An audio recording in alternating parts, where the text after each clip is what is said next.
미 국방부가 핵 관련 종합 보고서에서 북한이 핵을 사용하면 정권의 종말을 맞게 될 거라고 엄중 경고했습니다. 세계 최강을 자랑하는 미 육군이 올해 병력 모집에서 모병 목표의 25%나 미달돼 군인 숫자를 줄여야 하는 상황에 처했습니다. 유언장 한 장 남기지 않고 87세로 세상을 떠난 시카고 거주 남성의 유산 1,100만 달러가 이름조차 모르는 119명의 친인척에게 상속될 예정입니다. 테이저건으로 착각하고 권총을 발사한 경관이 업무수칙 위반으로 직무를 정지당하고 재교육을 받기로 했습니다. 고혈압 진단을 받은 사람이 혈압을 낮출 경우 치매 위험을 줄일 수 있다는 연구 결과가 나왔습니다.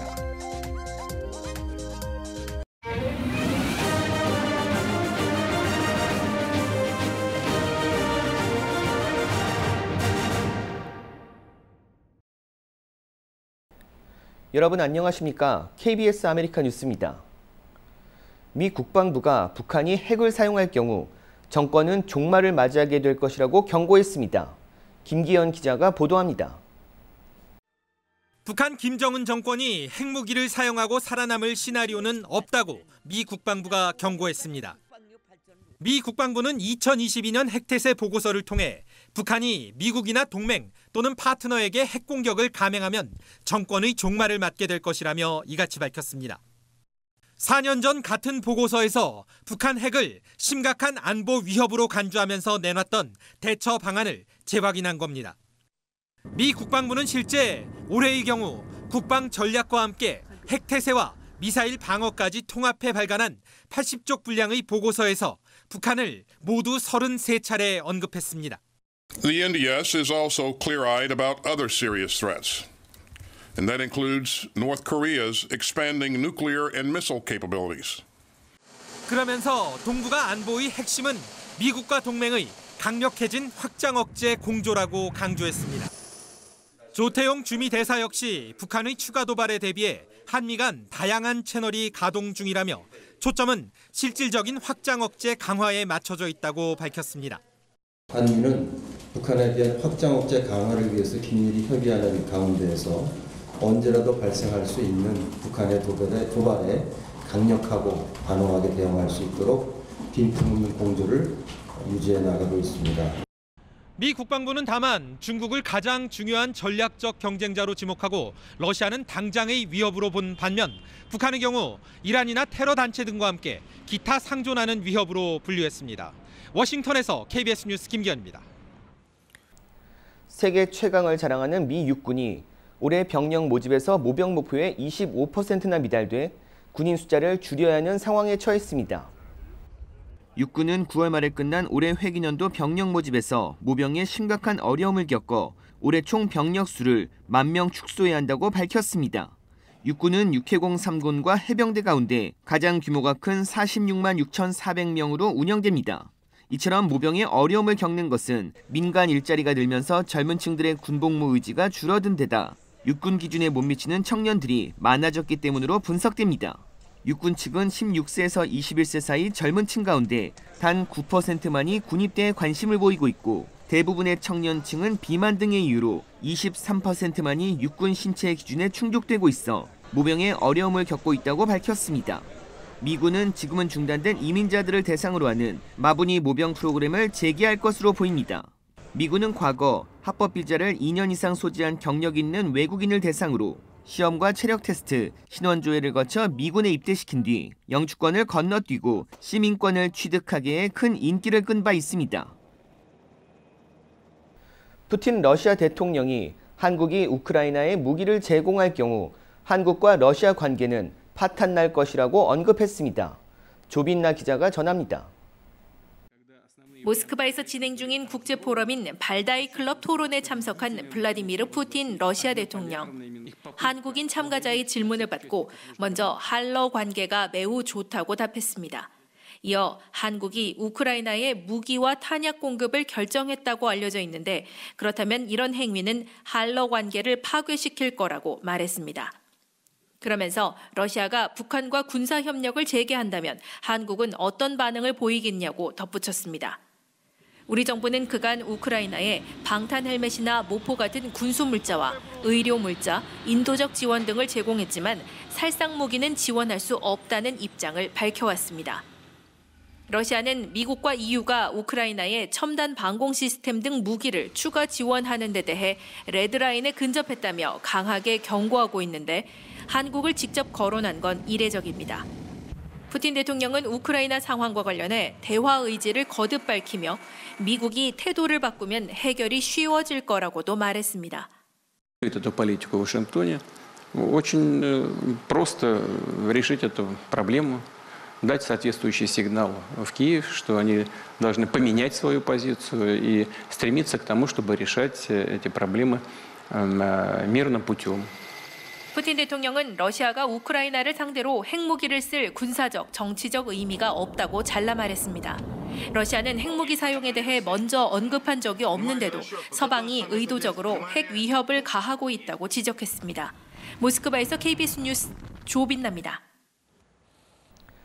경제가 지난 3분기 연율로 2.6% 성장하면서 올해 들어 첫 플러스 성장을 기록했습니다. 그러나 소비 둔화세가 뚜렷해 일시적 성장에 그칠 가능성이 크다는 평가입니다. 한보경 기자가 취재했습니다. 미국의 지난 3분기 국내 총생산 GDP 증가율이 연율로 해서 2.6%로 집계됐습니다. 1분기, 2분기, 두 분기 연속 마이너스 성장에서 플러스 성장으로 전환된 겁니다. 일단 선방은 했지만 성장 요인을 따져보면 얘기가 좀 달라진다는 평가가 나옵니다. 상반기 미국 경제의 가장 큰 문제였던 무역 적자가 개선된 덕이 컸는데 원유와 석유 제품 수출액이 늘면서 총 수출이 14% 증가한 반면 수입이 7%가 줄었습니다. 미국 경제가 3분기 수출에서 유가 상승과 비싸진 달러 효과를 톡톡히 봤다는 얘기입니다. 전문가들이 주목하는 건 미국 경제 3분의 1을 차지하는 소비입니다. 3분기 개인 소비는 1.4% 증가했지만 2분기 2%에서 증가폭이 뚜렷하게 둔화됐고 특히 상품 소비는 계속해서 마이너스입니다. 금리 영향을 많이 받는 주택 투자는 무려 26%가 감소했습니다. 고물가와 고금리에 미국인들이 지갑을 닫고 소비를 줄이고 있다는 뜻입니다. I would say overall paint a picture of the economy that is starting to diverge. There is some weakness emerging where you see the interest rate sensitive sectors like in investment are coming down, they are contracting. 때문에 일시적 반등에 그칠 거고 연방준비제도의 강력한 긴축으로 미국 경제가 내년엔 침체 국면에 들어가는 건 불가피하다는 게 중론입니다. I think the odds that next year we get a recession are very high because inflation's still high, the Federal Reserve's still fighting inflation. And also, the whole world is going into recession. 중간 선거를 앞두고 있는 바이든 대통령은 3분기 플러스 성장에 미국 경제가 좋아지고 있다고 반색했지만 물가 안정 위에 사실상 경기를 위축시켜야 하는 연방준비제도 입장을 모를 리는 없을 겁니다. 그만큼 파월 의장의 금리 셈법이 아주 더욱더 복잡해지고 있습니다. 뉴욕에서 KBS 뉴스 한보경입니다. 유언장 한 장 남기지 않고 87세로 세상을 떠난 시카고 거주 남성의 유산 1,100만 달러가 이름조차 모르는 119명의 친인척에게 상속될 예정입니다. 일리노이주 재무관실은 미 청구 재산 반환 작업 과정에서 숨진 조지프 스캔 케이크 거액의 재산을 남긴 채 세상을 떠난 사실을 뒤늦게 알게 됐다고 밝혔습니다. 스탠 케이크의 재산은 보트 한 척과 은행 예금, 뮤추얼 펀드 투자금 등 1,100만 달러로 어떻게 재산을 모았는지는 알려지지 않았습니다. 그는 결혼도 한 적 없고 직계가족도 없이 혼자 살다 소박한 집에서 숨진 채 발견됐습니다. 스탠 케이크에게는 6명의 형제자매가 있었지만 모두 앞서 세상을 떠났습니다. 재무관실은 법정 상속인 파악을 위해 가계도를 추적하는 데만 수년이 걸렸고 확인 결과 상속인은 모두 119명이라고 밝혔습니다. 이들은 북미와 유럽 곳곳에 퍼져 살고 있는데 이들 가운데 스탠 케이크를 아는 사람은 단 한 명도 없었습니다. 그럼에도 이들은 평생 모르고 살던 먼 친척으로부터 세금을 제외하고 1인당 평균 6만 달러씩을 받게 됩니다. 재무관실은 미국 역사에서 유언장 없이 남겨진 미청구 재산이 상속자에게 반환된 사례 중 가장 큰 금액이라고 전했습니다. 총격 과잉 대응 논란이 확산되면서 경찰이 비살상 진압용 무기인 테이저건을 사용하는 사례가 늘고 있는데요. 그런데 테이저건 때문에 일어나는 사건, 사고도 많습니다. 윤범수 기자가 보도합니다. 누군가 다리 위에서 뛰어내리려 한다는 신고를 받고 출동한 경관. 처음에는 차분히 달래며 남성을 설득합니다. Hey, I'm here. You're not alone. I'm here. Don't let go. 정작 남성이 뛰어내린 위치는 경사진 둑이 있는 그리 높지 않은 곳. 이후 경관이 도망치는 남성을 쫓아갑니다. 경관들이 남성을 제압하고 수갑을 채우려는 순간 남성이 저항하면서 몸싸움이 벌어졌고 남성이 다시 일어서 도주하는데 테이저건을 쥐었다고 착각한 경관이 권총을 발사했습니다. I didn't mean to do it. Oh my God. What was I thinking? 결국 체포된 남성은 다리에 총상을 입었지만 생명에는 지장이 없는 것으로 알려졌습니다. 사건 이후 바디캠 영상을 분석한 검찰은 총을 쏜 3년차 경관 코트니 호이트에 대해 고의성이 없다며 기소하지 않기로 했습니다. 그러나 세인트루시 셰리프국은 경찰 업무 지침을 명백히 위반한 만큼 해당 경관의 직무를 정지시키고 다시 교정 교육을 받도록 조치했습니다. 과속을 하던 모터사이클을 쫓아가는 경찰. 모터사이클을 버리고 도망치는 남성의 등 뒤에서 경관이 테이저건을 쐈습니다. 남성이 등 뒤에 메고 있던 가방 안에 모터사이클용 휘발유가 있었던 것이었습니다. 결국 전신에 화상을 입은 남성은 목숨은 건졌지만 아직 병원에서 치료 중입니다. KBS 뉴스 윤범수입니다. LACU의 인종차별 녹취록 유출 수사가 본격화되고 있습니다. 이런 가운데 이번 사건과 연루된 2명의 시의원은 사임 의사가 없어 리콜 운동이 전개될 전망입니다. LA 경찰국은 인종차별 발언 시의원들의 녹취가 누구에 의해 녹음됐고 배포됐는지 조사 중입니다. 녹취록 유력 유출자로 지목된 휴고 소토 마르티네즈 LA 13지구 시의원 후보가 의혹을 전면 부인하고 있는 가운데 경찰은 녹취가 된 노조연맹 건물은 관계자들만 출입할 수 있다는 점에서 LA 카운티 노조연맹 관련 인사일 가능성이 매우 높다고 보고 있습니다. 한편 LA 시의회는 어제 인종비하 발언에 연루된 시의원에 대한 징계안을 만장일치로 통과시켰습니다. 징계안은 시의회가 취할 수 있는 가장 강력한 견책 처분이지만 문제가 된 의원들을 시의회에서 강제 제명할 수는 없습니다. 이에 따라 주민들은 케빈 들레온 시의원과 12월 임기가 만료되는 길세디오 시의원의 조속한 퇴임을 위해 리콜 운동에 나서기로 했습니다.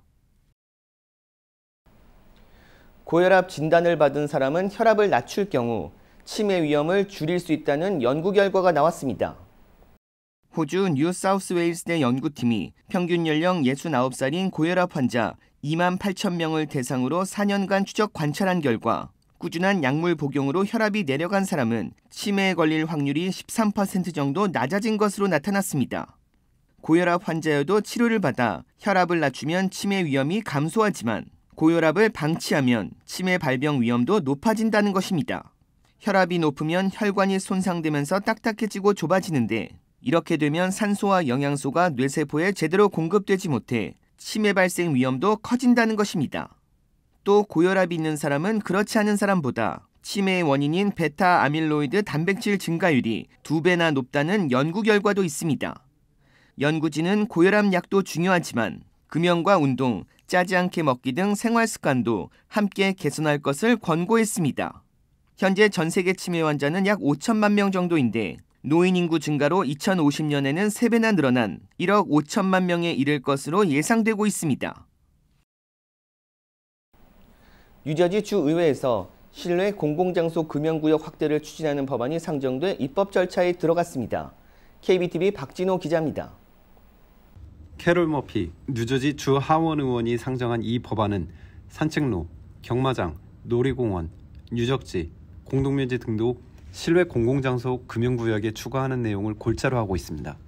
해당 지역에서 흡연을 하다 적발되면 최초 $250의 벌금, 2회째는 $500, 3회 이상은 매번 $1,000의 벌금이 부과하도록 하는 규정도 포함됐습니다. 또 주 상원에서는 카지노 실내를 금연장소로 지정하는 법안이 추진되고 있습니다. 현재 뉴저지에서는 대부분 실내 공공장소에서 흡연이 금지돼 있지만 카지노는 예외 사항으로 간주됐습니다. 필 머피 주지사도 해당 법안이 주의회를 통과할 경우 서명하겠다는 입장을 밝힌 상태입니다. 그러나 카지노 업계에 대해선 찬반이 엇갈리고 있습니다. 카지노 근로자 약 2,500명은 금연 의무화를 요구하고 있는데 반해 업계는 흡연이 금지될 경우 수익 악화를 우려해 반대하고 있습니다. 업주들은 카지노 실내 흡연이 금지될 경우 수익이 낮아져 직원들의 일자리가 위태로워질 수도 있다는 입장입니다. 뉴저지에서는 지난 2006년 실내 공공장소에서 흡연을 금지하는 법이 만들어졌으며 지난 2018년에는 해변과 공원 등 실내 공공장소에서 담배를 피우지 못하게 하는 법이 제정되는 등 흡연 제한 조치가 이어져 왔습니다. KBTV 뉴스 박진우입니다. 에너지 비용 상승과 공급망 차질로 겨울 난방비가 10년 내 최고 수준으로 치솟을 전망입니다.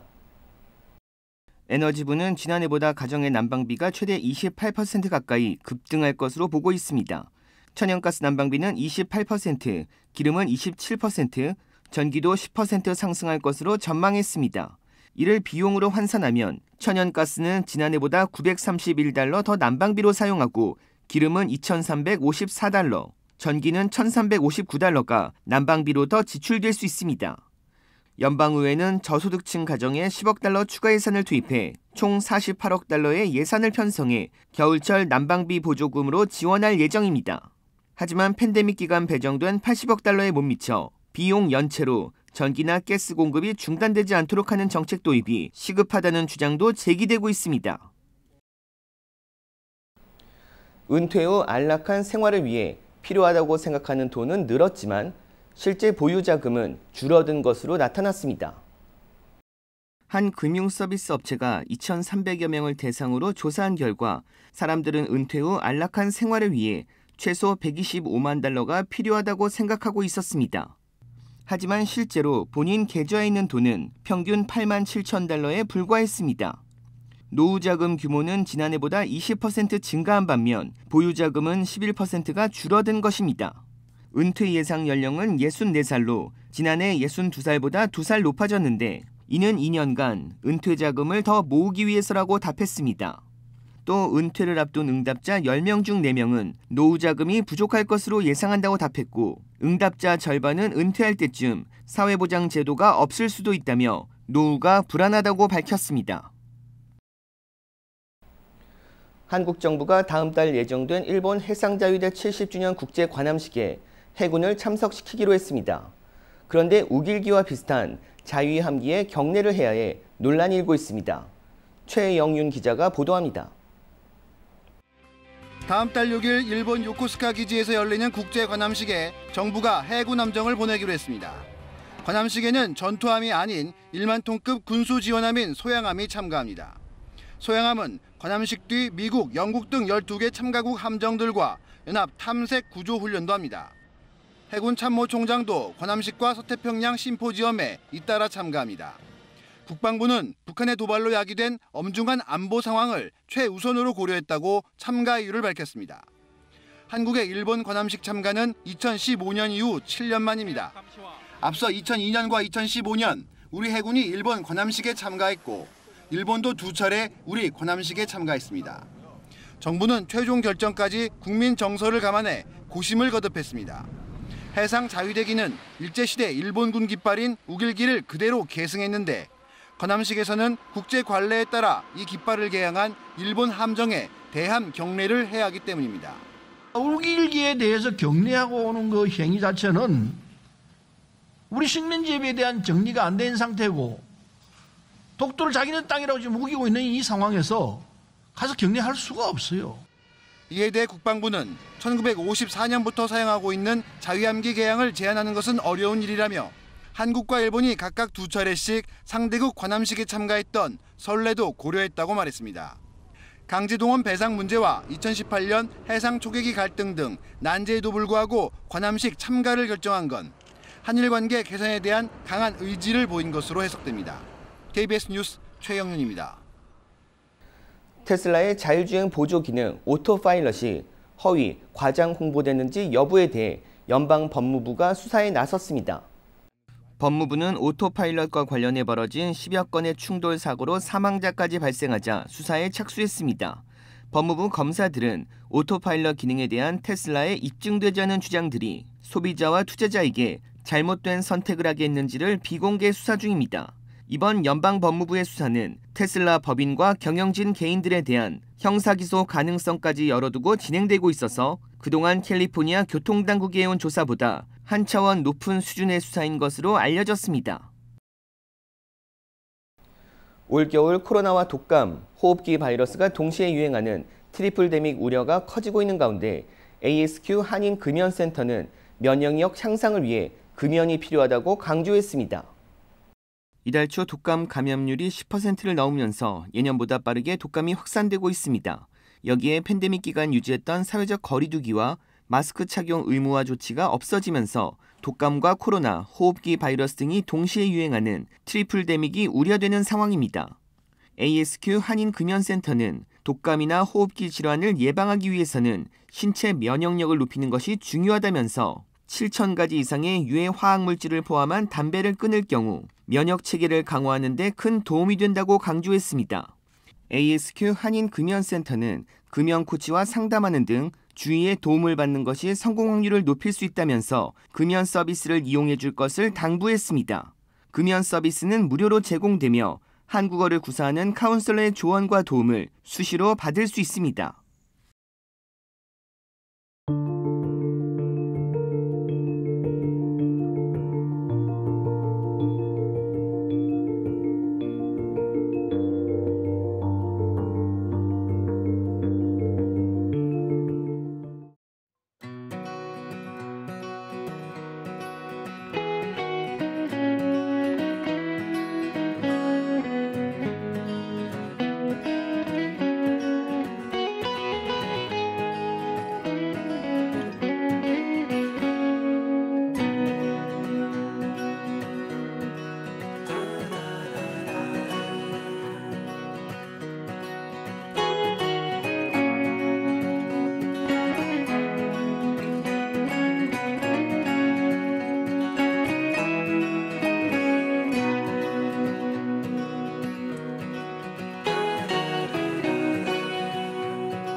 KBS 아메리칸 뉴스 마칩니다. 시청해 주셔서 고맙습니다.